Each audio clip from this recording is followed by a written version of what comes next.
Alors écoutez, oui, c'est assez intéressant parce que justement, ça fait un dialogue, à mon avis, assez fructueux, je pense, j'espère, en tout cas. Je précise que je ne reviendrai pas beaucoup sur les travaux que nous menons réellement au Media Lab, ni même sur ceux que j'ai menés sur les questions d'opinion mining et de sentiment analysis, mais j'essaierai plutôt de lancer une discussion sur les enjeux pour une mutation, ce que j'appellerais une nouvelle génération des sciences sociales. Et vous verrez effectivement qu'il y a matière à discussion, des points qui ont déjà été évoqués en partie par mes collègues. Alors je voudrais commencer juste par cette citation de Tim Berners-Lee, qui est quand même une autorité dans l'informatique absolument incontestable, Sir Tim Berners-Lee. Et donc, ce qui est intéressant, c'est de voir que dans une citation comme celle-là, où il indique justement le web connecte des gens, désormais, effectivement, il est en train de faire de la sociologie. Ce qu'il disait auparavant, c'est qu'en fin de compte, il y avait le 3I, les International Internet Infrastructure, pardon, excusez-moi, et puis ensuite une deuxième étape qui a été le W, le 3W, qui est le World Wide Web. Ici, c'est une carte que nous avons fait sur le livre numérique et sur le web du livre numérique en France, vous voyez, avec 5600 sites. Et finalement, ce qui l'intéresse, c'est de dire maintenant, et en 2004, de dire effectivement qu'il y a le Global Giant Graph. Donc nous avons muté, nous sommes dans un autre univers où le réseau connecte des personnes.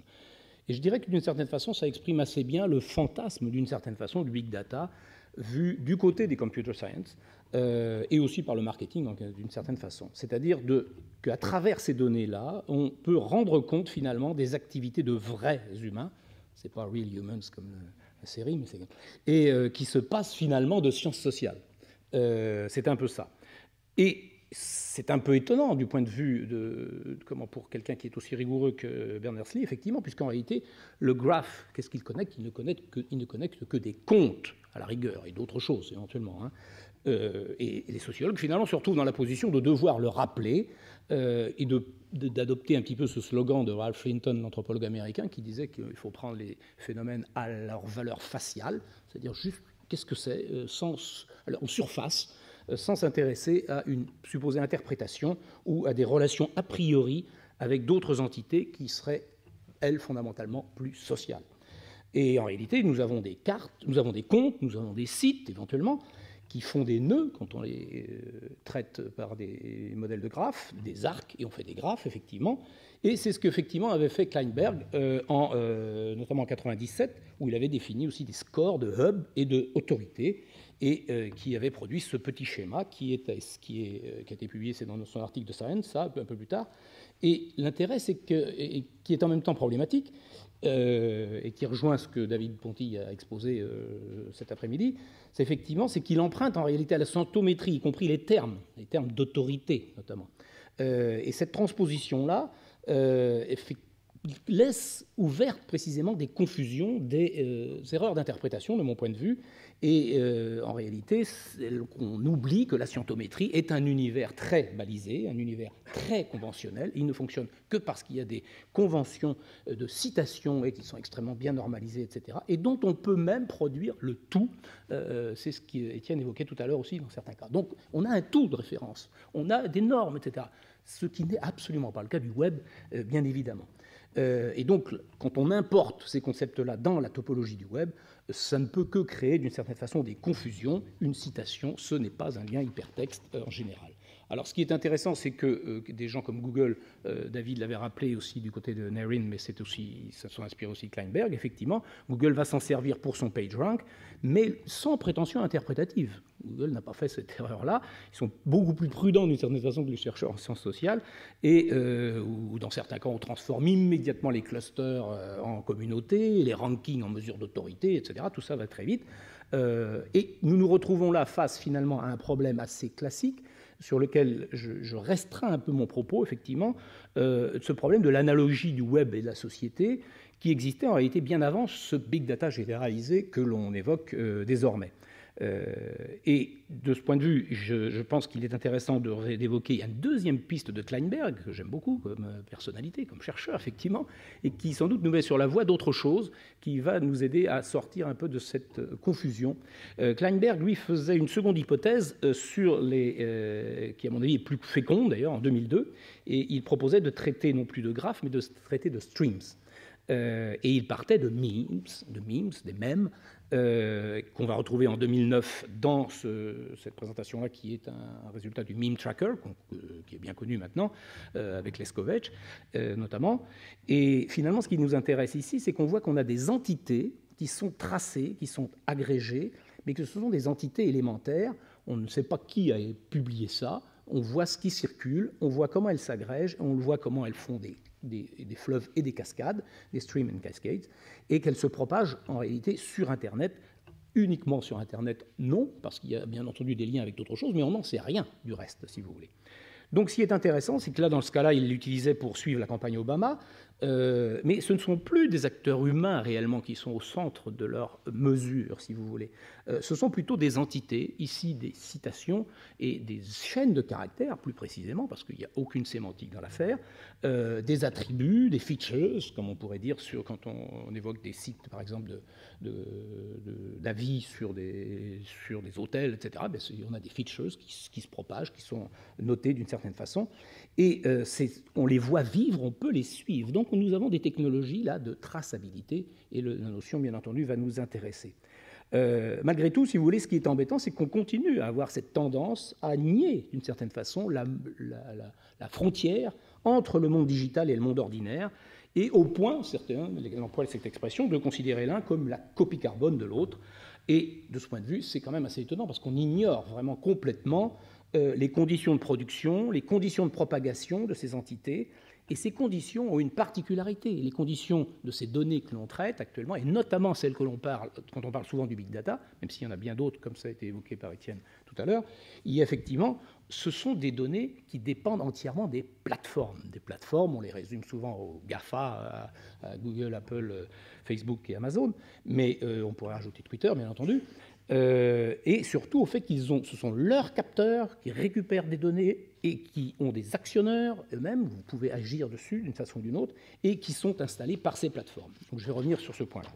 On trouve même chez quelqu'un comme Dana Boyd, par exemple, l'idée que un like, on pourrait l'interpréter comme, elle dit ça dans un papier, comme un simple hochement de tête dans une conversation. Bon, disons, pour essayer de rester connecté encore entre ces données nativement digitales, je vais revenir sur l'expression, et les expériences ordinaires que l'on fait. Or, si l'on se souvient de l'affaire du bijoutier de Nice, par exemple, entre le 11 septembre 2013 et puis le 7 novembre de la même année, on est passé donc, on a atteint 1 635 000 likes. Et alors à ce moment-là, tout le monde a commencé à se poser des questions, notamment les chercheurs, mais pas seulement, la presse, tout le monde. Et certains ont dit, mais tout cela est fabriqué, tout cela est acheté. Donc on a montré qu'il y avait des gens qui cliquaient et étaient rémunérés pour cela.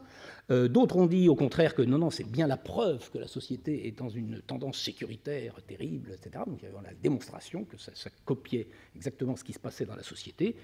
Et d'autres, plus savants et plus experts, ont commencé à dire, attendez, c'est pas la même chose, les likes et les commentaires, et donc on peut mesurer un taux d'engagement, et du coup on montre que, mais oui, il y a sans doute une bulle des likes, mais en même temps il y a des vrais humains quelque part, c'est ceux qui font les commentaires, etc.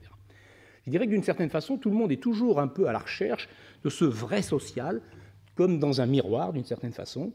Or, je propose, moi, plutôt d'admettre que nous avons affaire ici à des traces qui sont nativement digitales. Nativement digitales, c'est le terme qu'emploie Richard Rogers, qui a son centre à Amsterdam, effectivement, en Digital Methods, et il est important de comprendre qu'il faut éviter précisément de les détacher de leurs conditions de production. Elles sont directement liées à ces plateformes qui les produisent, les plateformes, mais on pourrait l'étendre à autre chose, parce que bien entendu, quand on a les objets connectés, c'est d'autres types de données, mais qui sont dépendantes aussi de ces formats de production. Alors Dominique Cardon a proposé une typologie qui est intéressante de ces types de données, qui est plus centrée sur les web ou sur ces plateformes plus particulièrement, mais avec la vue, le lien, le like, la trace, etc. Et ce sont toutes des métriques intéressantes parce qu'elles sont nativement digitales. C'est-à-dire que vous enlevez Facebook, il n'y a pas de like, il n'y a pas d'équivalent. Bon, alors on peut dire que c'était un équivalent des haussements d'épaule, mais enfin, il faut vraiment tirer l'affaire et complexifier les choses et faire une métaphore un peu abusive. Donc c'est ça qui est intéressant, ces données-là, elles sont de fait avant tout autoréférentielles, elles parlent du système de notation et d'évaluation du monde dans lequel nous sommes, du monde numérique, je veux dire, de la plateforme numérique dans laquelle nous sommes. Elles sont aussi complètement incertaines sur le statut des émetteurs. On sait qu'il y a des comptes, mais on n'en sait pas grand-chose de plus. Et elles n'ont pas non plus de totalité de référence. Il n'y a pas de population de référence, pas de tout auquel on pourrait se raccrocher. Et paradoxalement, il me semble que justement, c'est cela l'avantage du big data. C'est cela finalement l'avantage du big data, c'est d'être obligé d'une certaine façon, quand on va travailler avec ces données-là, de les réduire à des traces, on pourrait dire en anglais d'ailleurs trace data, qui sont nativement digitales. Et je fais faire ce forçage, j'allais dire, pour dire, moi, ce qui m'intéresse dans le big data, ce sont les traces nativement digitales. Et ça change beaucoup de choses, évidemment, même s'il y a bien d'autres formes de big data, comme on l'a évoqué. Et l'avantage, justement, du buzz, c'est que ça met l'accent et ça met la pression, y compris sur les sciences sociales, pour se dire, mais qu'est-ce qui est en train de se passer là? Et sommes-nous capables de gérer l'émergence de tout un continent de phénomènes qui n'avaient pas d'existence auparavant? Et on peut toujours essayer de dire que ça copie quelque chose. Non, c'est autre chose, ça émerge dans des conditions tout à fait différentes.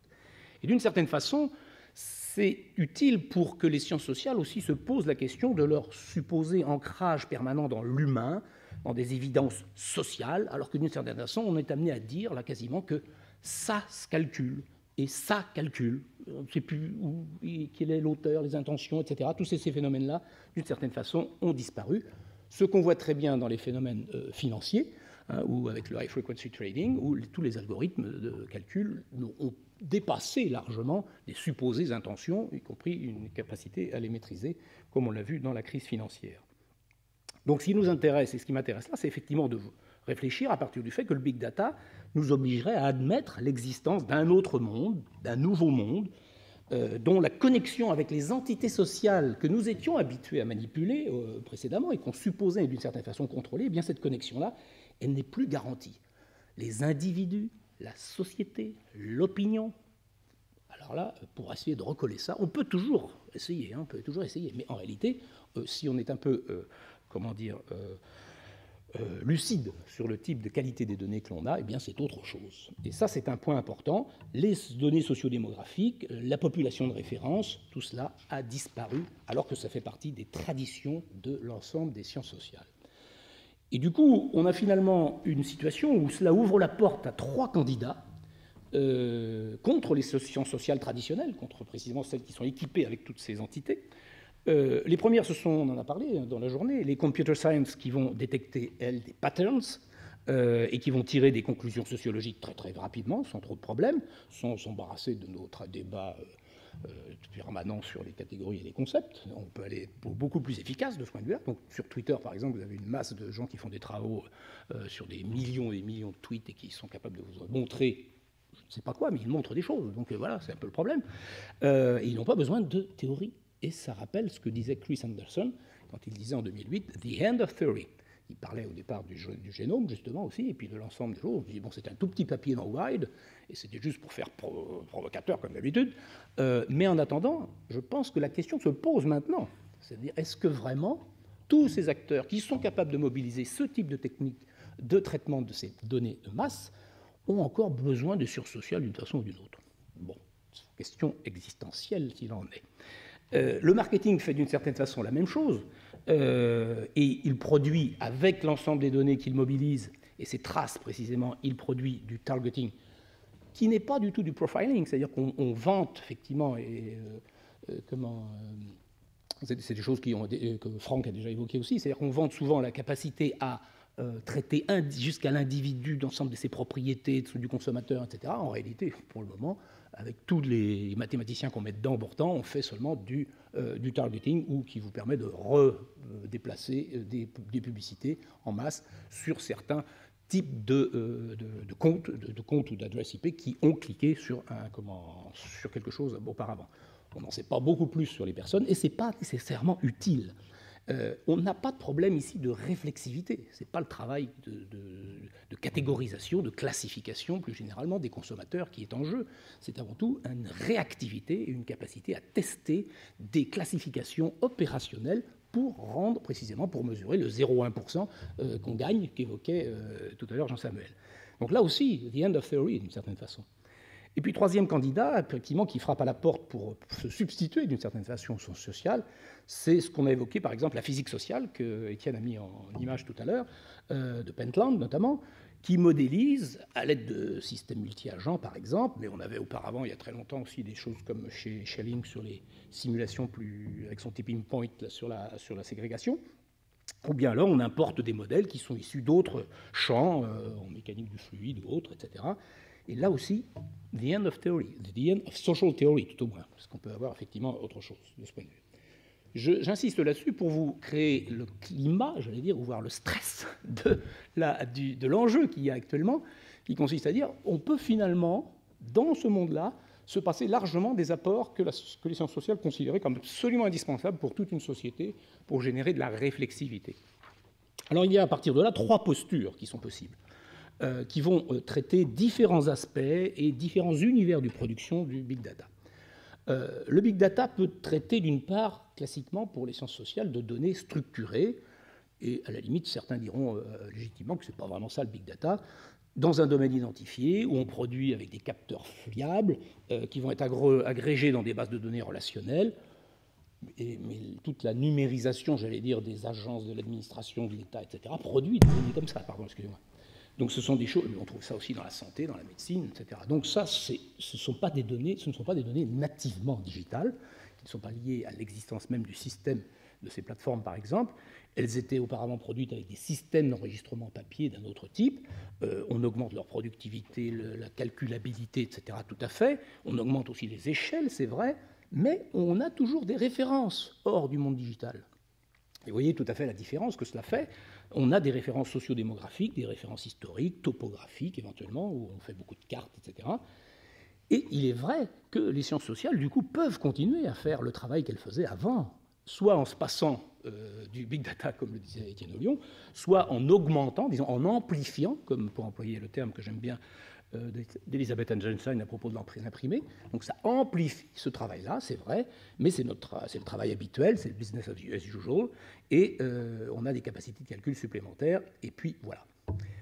À l'extrême inverse, nous avons une autre piste qui est celle que j'évoquais déjà un petit peu auparavant, c'est-à-dire qu'avec le big data, nous pouvons considérer qu'il y a un certain nombre d'acteurs qui sont capables désormais de traiter des données moins structurées, voire pas structurées du tout, mais qui sont nativement digitales et qui sont produites par le réseau lui-même et ses plateformes dans des formats propriétaires. Et alors là, on aura, j'ai déjà évoqué un peu, le lien, le like, le clic, les étoiles, quand on a affaire, et des verbatims, quand on a encore affaire à des supposées actions humaines, etc. En réalité, il y a bien d'autres choses, il y a bien d'autres capteurs qui peuvent nous inonder de données que la sociologie, les sciences sociales en général ne traitent vraiment pas jusqu'ici, mais qui mériteraient désormais une attention de ce point de vue. Donc on a finalement, dans ce cas-là, ces traces, et j'insiste sur le mot à la place des données, elles sont massives, c'est le critère du volume, le premier V, elles sont hétérogènes, et c'est le critère de la variété, et elles sont dynamiques, c'est le critère de la vélocité. Je plaide auprès de mes collègues informaticiens pour qu'ils arrêtent de nous bassiner avec l'histoire de la véracité, parce que alors là, on est parti dans des questions totalement infinies de discussion, parce que pourquoi pas aussi les données justes, les données belles, les données, tout ça, bon, il y a tout un tas de critères comme ça qu'on pourrait rajouter, qui sont à la base de toute la philosophie, mais on sait bien dans quelle impasse on peut s'engager de ça. Mais pourtant, ça marche, parce qu'y compris commercialement, certains essayent de vendre cette idée du vrai. Donc, contentons-nous des 3V, c'est déjà pas mal. Et donc, les machines peuvent effectivement calculer des corrélations, elles peuvent produire des classifications, elles peuvent apprendre elles-mêmes, elles peuvent corriger ces classifications très vite, grâce à ces 3V, précisément. C'est ce qu'on appelle le machine learning, qui est une façon de relooker aussi l'intelligence artificielle pour beaucoup. Et donc, elles peuvent aussi produire des prédictions. Et ça, c'est important. C'est quelque chose qui change beaucoup de choses, qui vont orienter l'action, mais on n'a pas besoin d'hypothèses explicatives. Je veux dire. Il s'agit d'orienter l'action et de tester une quantité de modèles. Et les tests, justement, de robustesse deviennent très importants dans ces cas-là. Et ça pose des problèmes, ça continue à poser des problèmes, mais en réalité, on s'en approche, puisque tout ça, ce sont toujours des approximations, bien entendu. Bien entendu, elles ne sont jamais brutes. On l'a discuté, on en a parlé suffisamment précédemment, parce qu'elles sont produites, effectivement, dans cet environnement donné et avec une finalité donnée. Mais ce qui m'intéresse, c'est de montrer qu'elles sont détachées, ou détachables tout au moins, de toute population de référence et de toute propriété sociodémographique qui nous permettrait de retomber sur quelque chose que l'on pense solide, nous, en tant que sciences sociales, si vous voulez. Il y a un problème secondaire qui est le fait qu'il n'y a pour le moment pas de réelle convention partagée. Moi qui ai beaucoup travaillé sur les questions de mesure d'audience, on voit bien comment tout le temps qu'il a fallu pour arriver à produire une convention pour obtenir des critères de calcul du prix des espaces publicitaires, puisque c'est ça au bout du compte auquel on arrive, pour les audiences. Donc ce travail-là, il a été très long, mais une fois qu'il est obtenu, c'est ce que Thévenot appelle les investissements de forme, eh bien effectivement, quand c'est fait, c'est très avantageux, parce que plus personne ne se pose trop la question, même si tout le monde sait que bon, tout ça est un arrangement comme un autre. Mais au bout du compte, ça finit par marcher. C'est ça qui compte, c'est que ça marche. Et là, on n'en est pas encore là. Donc ça explique aussi cette prolifération. Tout le monde prétend avoir la mesure qui tue et qui va être celle qui va envahir le marché. C'est quelque chose qui est encore un univers très concurrentiel. Ce qui est intéressant, c'est de rappeler donc que ce sont des traces produites par les plateformes et pour les marques. Et pour les marques. Et j'insiste là-dessus. Et pour les marques, elles sont suffisantes. Évidemment, quand je dis les marques, je dis aussi la finance, qui précisément est la forme de valorisation des marques actuellement, qui ça permet effectivement de repérer des tendances, de faire du targeting, d'anticiper un certain nombre d'évolutions, etc. Le poids des marques dans le monde qui est le nôtre doit être au cœur même de l'analyse du big data. Sinon, à mon avis, on ne comprend pas grand-chose. C'est le cas dans la partie financière. Et l'économie immatérielle qu'on évoque, en réalité, elle est massivement financière, liée aux marques, liée aux brevets, etc. Alors ça, c'est de l'économie immatérielle. Tout le reste, c'est un petit peu, j'allais dire, ce que les intellectuels essayent de traiter. Mais en réalité, je pense que le poids de ce secteur-là est beaucoup plus important que tout le reste qu'on évoque. L'important, c'est que ces marques, elles vont financer les études elles-mêmes et les méthodes de suivi. Elles vont mettre en place, effectivement, ces méthodes d'opinion mining et de sentiment analysis, dont, quand on les a étudiées en détail, et quand on rentre à l'intérieur, effectivement, on voit bien qu'il y en a 80% qui sont vraiment des arnaques complètes, quoi. Vraiment des arnaques. Bon, LexisNexis, où on a évoqué ça ce matin, où effectivement, il y a des grands opérateurs qui finissent par produire des choses assez fiables, intéressantes, où il y a des limites de validité, etc., ce qui n'est pas le cas de beaucoup d'offres qui sont présentes autrement. Et donc, ce qui est intéressant, c'est qu'en même temps, elle finance de fait, et c'est ça qu'il faut bien avoir en tête, c'est que de fait, elle finance en réalité tout l'Internet depuis 1995, du moment où l'Internet est passé hors du giron de la NSF, et qu'effectivement, il est géré par cette rémunération, il dépend de la rémunération publicitaire. Donc, si vous supprimez ce ressort-là, eh bien, le modèle de l'Internet s'écroule d'une façon ou d'une autre. Et Google et Facebook, bien entendu, en sont des très bons exemples. Donc ce big data nativement digital, il constitue de fait, c'est mon affirmation un peu comment dire, que je démontre ailleurs dans d'autres papiers, mais qui est effectivement un nouveau monde, d'une part, à part, mais c'est aussi un nouveau marché, et qui fournit en réalité tout clé en main, c'est-à-dire qui fournit les données, les capteurs, les méthodes, l'analytics, les stratégies, tout ça, hop, et c'est toujours les mêmes qui fournissent tout cela, d'une façon ou d'une autre. C'est donc, de mon point de vue, un modèle autoréférentiel, massivement autoréférentiel. Quelqu'un a évoqué ce matin l'idée d'une bulle, justement. Eh bien oui, ça fonctionne forcément à cela, c'est-à-dire ça mesure des images produites par ceux qui les mesurent eux-mêmes, etc. Et donc vous avez un effet circulaire qui, bien entendu, explique la difficulté à retrouver ces repères pour les sciences sociales en général. Donc ce sont des effets à base performative qui sont connus par les acteurs, mais en même temps qui n'en font pas un drame. Je veux dire, c'est comme ça que ça marche, évidemment, puisqu'il s'agit de transformer les esprits d'une façon ou d'une autre. Actuellement, il a un cas particulier, c'est-à-dire que ce modèle-là vit provisoirement sur la prédation des données et des traces personnelles. C'était un sujet notamment de toute la matinée ici. Mais je prétends, moi, que la fenêtre se referme. La fenêtre est en train de se refermer. On voit bien ça avec les mouvements divers qui plaident pour une régulation dans ce domaine-là. La demande de privacy, la demande de contrôle, elle ne peut que s'accentuer et du coup aller vers quelque chose qui ressemblera à un cryptage généralisé ou à ces PIMS qui étaient évoqués ce matin, etc. On peut dire, ah ben alors là c'est terminé, c'est fini pour les sciences sociales qui essayaient d'arriver à accrocher ce monde-là. En réalité, je pense que c'est très bien. C'est très bien précisément parce que nous n'aurons plus accès à ces traces en oubliant qu'elles sont dépendantes des plateformes. Là, au moins, ça sera très clair. Et aussi, nous ne pourrons plus, du coup, prétendre ignorer les enjeux de privacy, les enjeux de lien avec les personnes, etc. Et tout le travail que l'on fait pour anonymiser tout ça et rendre... Et moi, je l'ai fait récemment dans une enquête internationale. Je veux dire, bon, c'est un travail énorme de hachage de toutes les données, etc. Donc, il faut le faire, c'est bien. Mais en même temps, du coup, on se retrouve d'une certaine façon avec des vrais dilemmes éthiques, assez souvent. Là, les problèmes, de mon point de vue, vont sans doute s'atténuer parce qu'on aura des règles beaucoup plus strictes. Et si la régulation spontanée ne se fait pas, j'allais dire, de toute façon, on aura des catastrophes tellement importantes qu'on sera bien obligé de réagir. Parce que de ce point de vue-là, on a vraiment joué avec le feu. Alors, ça, ce sont les deux mondes que j'évoquais. Le business as usual avec les sciences sociales qui font des données amplifiées, si vous voulez, mais qui travaillent sans s'occuper trop de ce qui est particulier du web. Les autres qui traitent de ce qui est des données nativement numériques, mais qui en font un objet de business pour leur propre réactivité, et donc qui ne s'occupent plus du coup de théorie.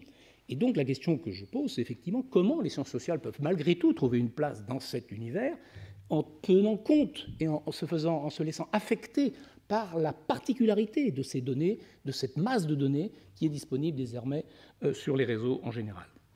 Et donc ma proposition, elle va consister précisément à refuser la fin annoncée de la théorie, et tout en admettant qu'il y a vraiment un nouveau monde, qu'il est apparu, qui ne duplique en rien le monde social étudié.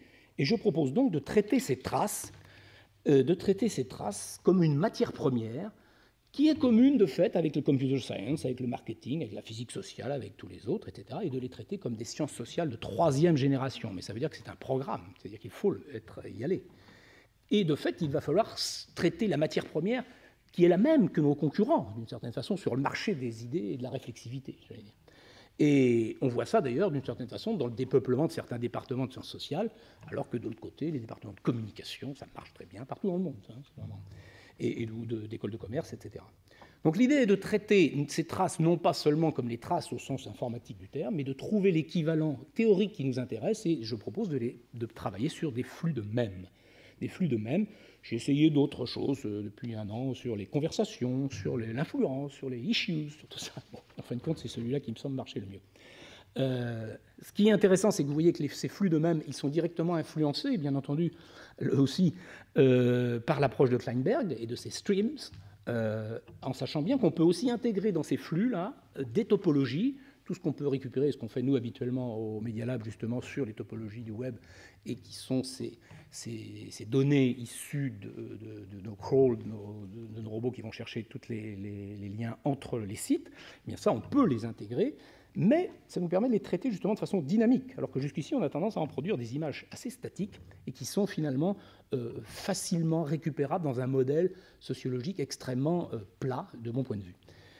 Évidemment, le cadre théorique, il rappellera celui de Tarde, que je fréquente depuis pas mal d'années quand même, et ces lois de limitation, en rappelant que ce n'est pas les lois de limitation au sens trivial du terme, mais c'est aussi les lois de l'opposition et les lois de l'invention en même temps, donc c'est quand même un peu plus compliqué, d'une certaine façon. Évidemment, il emprunte aussi à la mémétique, que Dawkins avait fondée en 1978, et puis qui étudie aussi des réplicateurs, qui travaille sur des réplicateurs, et qui ne rend pas compte d'un processus de copie d'identité numérique seulement, d'identité élémentaire, pardon, mais qui traite aussi de dérives, c'est-à-dire c'est pas seulement le même qui se reproduit tel quel, on peut parler de dérives mémétiques, on peut aussi parler d'inertie mémétique, qui fait qu'à un certain moment, certains ensembles se stabilisent. Voilà une deuxième source d'inspiration. Et puis enfin une troisième, évidemment, ça ne nous étonnera pas, c'est la théorie de l'acteur réseau, et qui nous a appris quelque chose d'essentiel, c'est-à-dire qu'il nous a appris à prendre en compte le pouvoir d'agir d'entités non humaines. Et ce pouvoir, cette agency-là, voilà quelque chose qui, du coup, peut être mobilisé dans ce cas-là, parce que précisément, nous allons travailler là, désormais, avec des entités circulantes. Et par exemple, pour parler de Flickr, qu'évoquait Jean-Samuel Mescar, eh bien, nous allons travailler aussi sur les photos, c'est-à-dire sur la façon dont les photos circulent, et non pas forcément sur les comptes. On peut effectivement se dire qu'il y a des humains derrière, mais voyons comment les photos et leurs propres attributs finissent par agréger un certain nombre de propriétés, dont certaines peuvent être des comptes aussi éventuellement. Et ça, à ce moment-là, vous voyez que le point de vue change totalement. On est dans des effets de réseau et de propagation, mais qui sont centrés sur des petites différences. Et évidemment, on perd, bien entendu, toutes les idées des grandes causes, parce que ça, ce n'est pas du tout le cadre théorique dans lequel on est, et donc il voyait bien qu'il y a un vrai débat théorique pour dire on a autre chose à faire, ce qui n'invalide pas ce qui est fait par ailleurs. Mais dans ces données-là, dans ce monde-là, il y a un cadre théorique qui fonctionne, et c'est pour ça que je l'ai mis dans ce tableau-là comme étant des auteurs fondateurs, en mettant Calon, Latour et Lowe dans cette affaire-là. Ils ne sont pas fondés, cette affaire-là, bien entendu. En réalité, il se trouve qu'il y a une convergence de l'époque avec les principes qu'ils ont développés, et il se trouve précisément qu'ils sont issus de la scientométrie, comme par hasard aussi, bien entendu.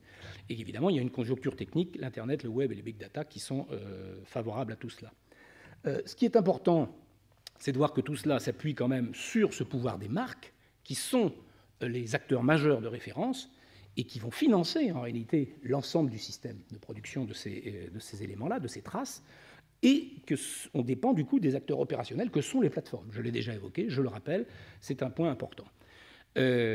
Alors, évidemment, une fois que j'ai produit ça, en disant j'ai une troisième génération, ça laisse entendre qu'il y en avait d'autres avant. Et est-ce que ça veut dire que la troisième génération fait table rase et puis que tout le reste, c'est égal à zéro, que nous avons une nouvelle science totale, des flux de mèmes qui expliquerait tout, etc. Mais pas du tout, pas du tout, justement. Ce qui est intéressant, c'est de rester bien spécifique sur le type de données et le contexte de leur production pour essayer de produire les cadres théoriques qui permettent d'en rendre compte de façon utile et qui ne sont pas ceux qui ont servi à produire d'autres entités précédemment. L'intérêt, c'est que le big data, ici, il est nativement digital, et il se limite effectivement à cela, il est très réduit, et j'appelle ça effectivement une troisième génération, parce qu'auparavant, je vais faire appel à une seconde génération déjà, celle qui portait sur l'opinion.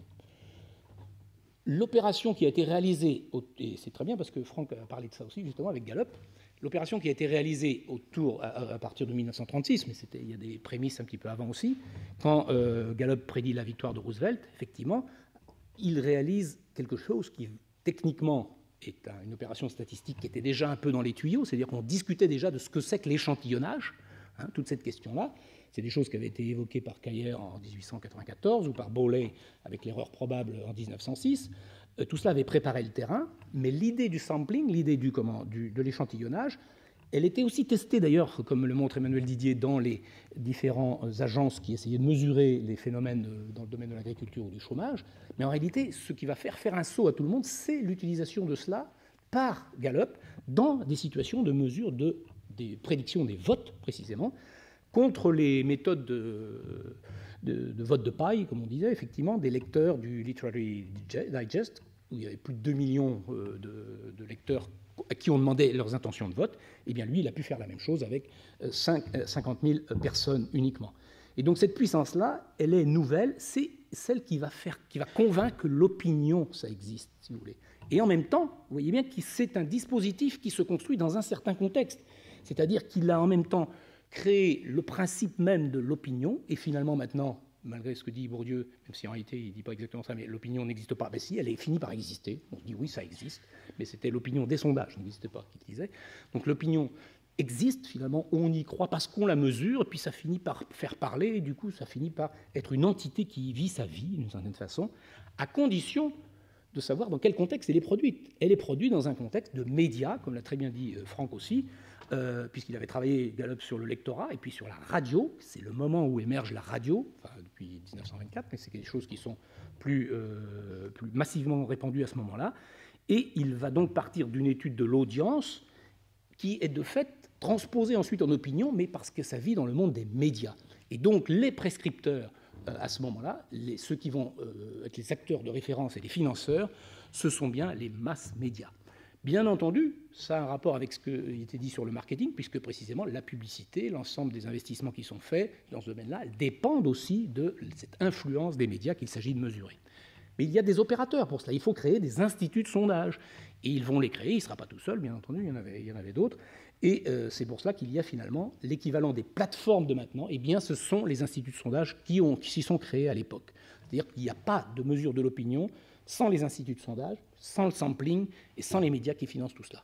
J'espère que je brosse évidemment à grands traits l'opération, mais c'est pour vous montrer que ce moment-là est fondateur d'une autre entité qui va gouverner toute une partie des sciences sociales, notamment les sciences politiques, mais pas seulement, et notamment aussi le marketing via d'autres traductions qui sont aussi importantes dans ce domaine-là. Les corrélations dans ce cas-là sont descriptives, et puis elles deviendront prédictives, parce qu'on va y ajouter précisément tous les calculs de probabilité.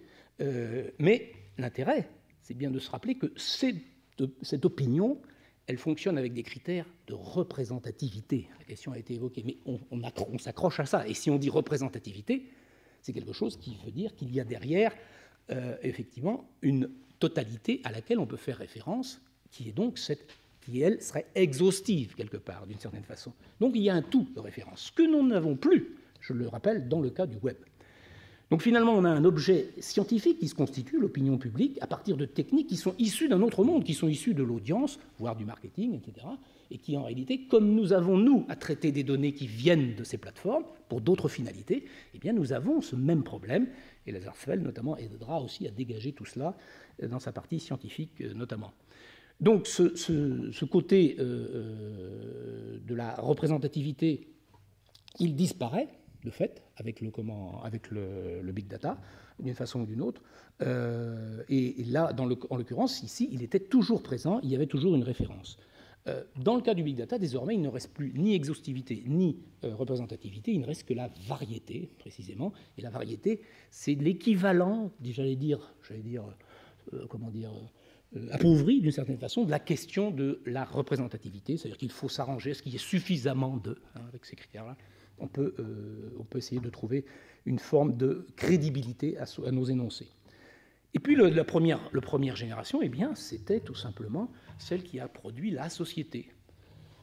Alors vous me direz, c'est un peu culotté quand même, la société, ça a toujours existé, c'est évident, et puis les sciences sociales sont fondées là-dessus, etc. Eh bien non, y compris parce que les sociologues ne sont pas d'accord là-dessus, sauf que Durkheim a réussi un coup de force absolument génial, c'est de la faire vraiment exister.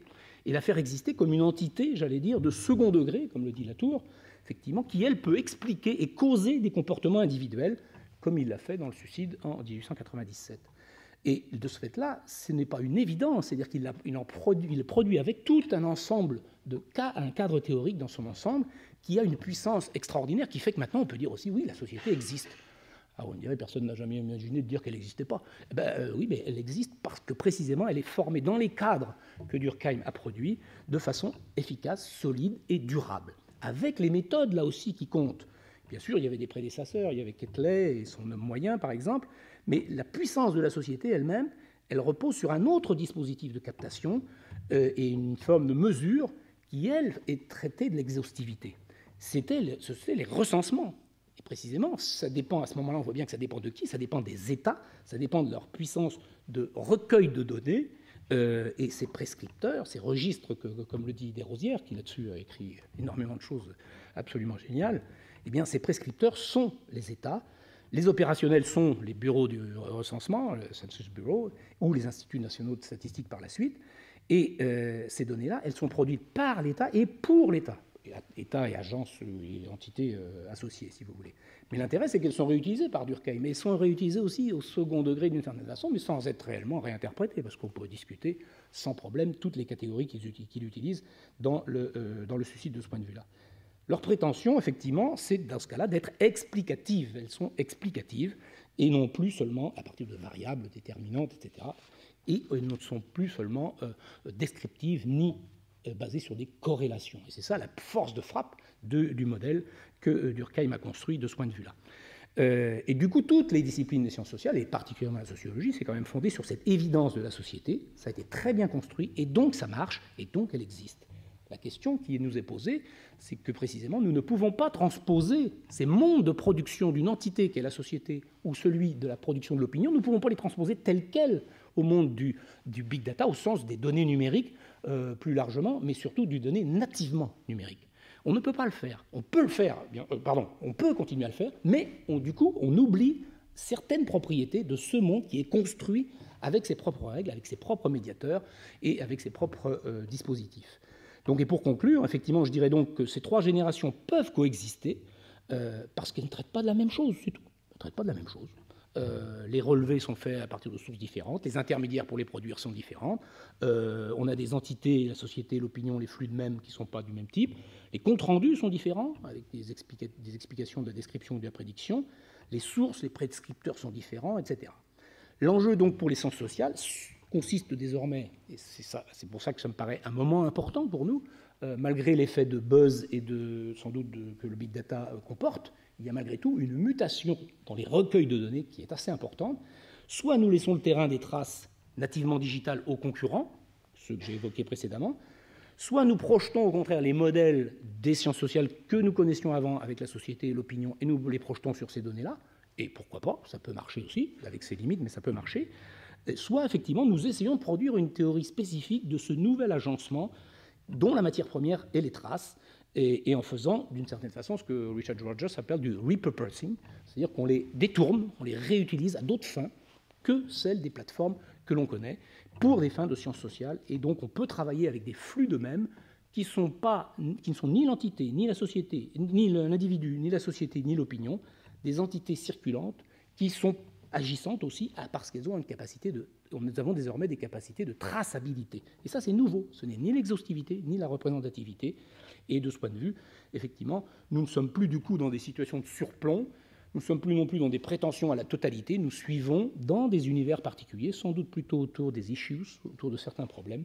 Nous voyons comment émergent précisément et comment vivent ces entités-là, et nous évitons surtout d'en tirer des leçons trop rapides sur le reste de la société. C'est un monde à part, et il a ses propres lois, et nous devons effectivement l'assumer comme tel. Merci.